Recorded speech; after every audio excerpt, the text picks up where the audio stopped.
Dear Void, there is simply no way of being pro-Palestinian and not an anti-Semite. Yeah, I know many people would not agree and won't want to believe that, but it's true.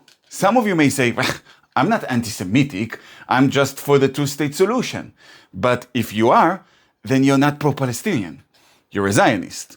Zionism is the belief that the Jewish people has the basic human right for self-determination in their historical homeland. It's as simple as that. If you believe in the two-state solution, congratulations, you accept that we have that right. You seem to want peace by means of compromise.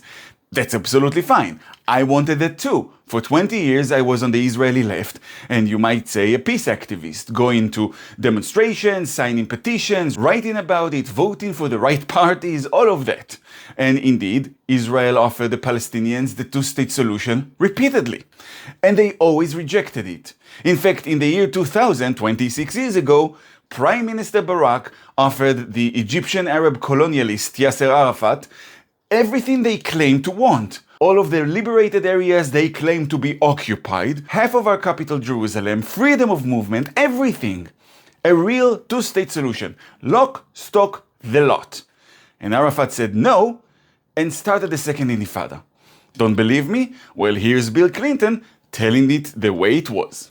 And the only time Yasser Arafat didn't tell me the truth was when he promised me he was going to accept the peace deal that we had worked out, which would have given the Palestinians a state on 96% of the West Bank and 4% of Israel, and they got to choose where the 4% of Israel was, including, I will say it again, a capital in East Jerusalem and 2 of the 4 quadrants of the old city of Jerusalem, confirmed by the Israeli Prime Minister Ehud Barak and his cabinet. And they said no. So you see, you can't support the two-state solution and still be a pro-Palestinian because they, the Palestinians, do not want the two-state solution. In fact, when I lived in London and I went to one of the hate marches to piss off some anti-Semites for my own amusement, one Palestinian who was there told me to my face, even if the leaders announce peace and the two-state solution, we would only see it as half job done. The demonstrations, boycotts and attacks will never stop until you are all gone. And it's not like they're hiding it. I believe the slogan is from the river to the sea, not from the river to the Green Line. So the Palestinians made it a very black and white situation. You are either for Jews having basic human rights, or you are for a second Holocaust. That's it. There is no in between. There's no gray area. The gray area is a myth. When you are talking about destroying Israel, or now the inbred Western anti-Semites started using the word dismantling Israel because they think it sounds less violent. Of course, most of those losers couldn't dismantle a shelf, let alone a country.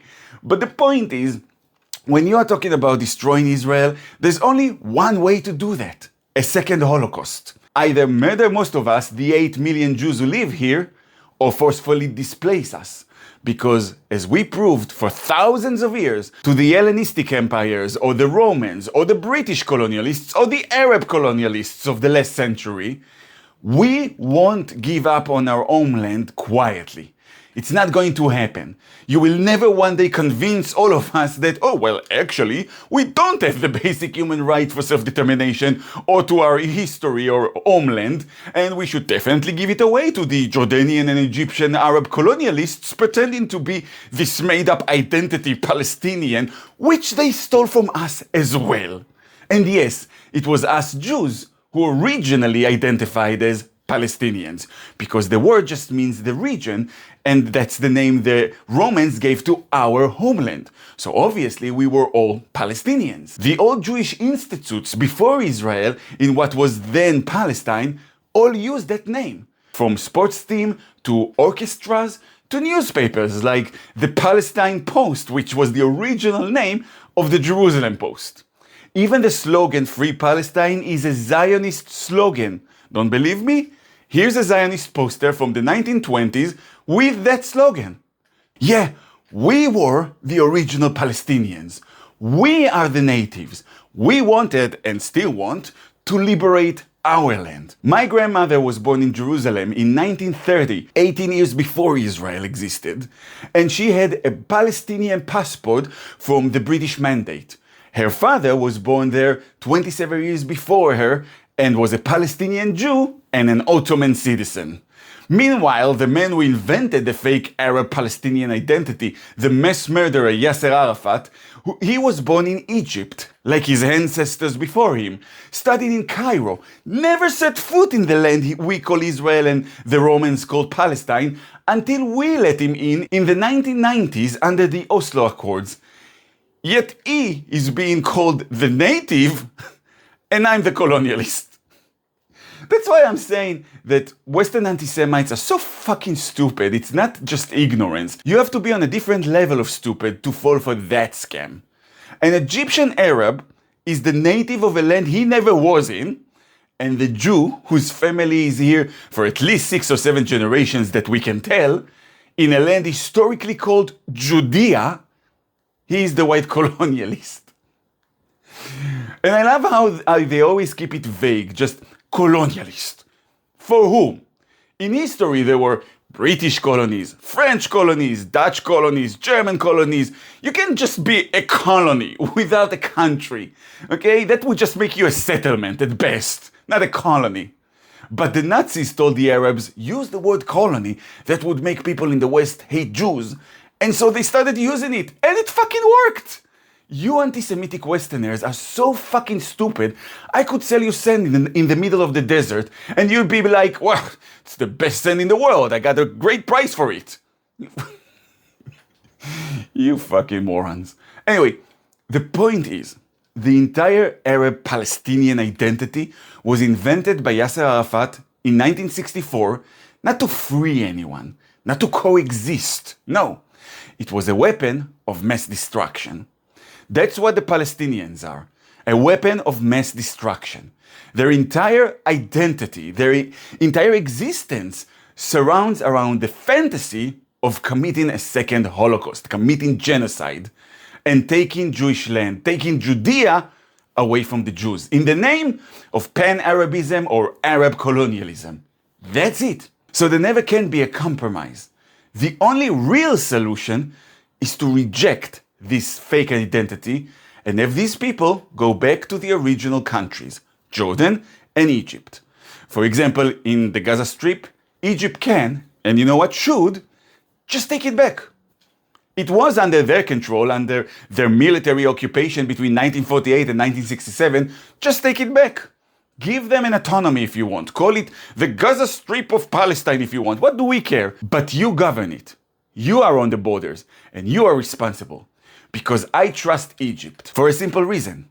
It's a proper country, a real ethnicity, a proper people, not an identity created around an ideology that is basically Nazism. So I know the Egyptians are people of their word. They will not violate the peace accords and they will keep the peace. So you take it back. You who profess to care about the Egyptians pretending to be Palestinians because they are Arabs, right? And because they are Ummah al-Islam. That's fine. You take them in then. You govern the area. You sit on the borders. You do with the strip as you please, but you are responsible for it. As for the Jordanians pretending to be Palestinians in Judea and Samaria, what the colonizers renamed into the West Bank, some need to go back to Jordan. Some might stay as our guests in our land, maybe with a degree of autonomy, but we would need to dissolve the so-called Palestinian Authority, disarm the entire region, and have full control over media and schools so we can stop the anti-Semitic, Nazi-admiring, fake Palestinian identity from being drilled down to innocent kids, turning them from actual people into one-minded psychopaths who would kill themselves just to murder Jews. That's the only way these people have a chance for a normal life. If we all just reject this toxic, made-up, fake, murderous identity. So you really do only have two options. You are either a pro-Palestinian, which means you are an anti-Semite who wants to see a second Holocaust and you support brainwashing kids into psychotic murderers and suicide bombers because you're such a good person, or you are on our side, the correct side, the side of morality and justice and human rights. Now, this world is full of demons. I think that has been proven again and again. So some are beyond reasoning. But if you have anything left behind the eyes, if you were not completely wiped out by the anti-Semitic propaganda you've been exposed to since childhood through the media and social media, I challenge you to check everything I said. In real sources, not fucking Wikipedia. That's like checking about what you need to know about Jews by reading Mein Kampf. No. Look for proper encyclopedias and other sources and check what I said. It will check out. And then make a decision. What kind of a person are you really? It's not the easiest decision, but you always thought about yourself that you would have been on the side of the slaves if you lived Jew in slavery. And you would have been on the side that objected to the Nazis if you lived through World War II. Well, guess what? You're in it right now. You have a choice. Light or darkness. Darkness is more popular, demands nothing out of you, and feels good. Light will make you stand out in the crowd, requires 2 brain cells, and feels like work. Which do you choose? Up to you.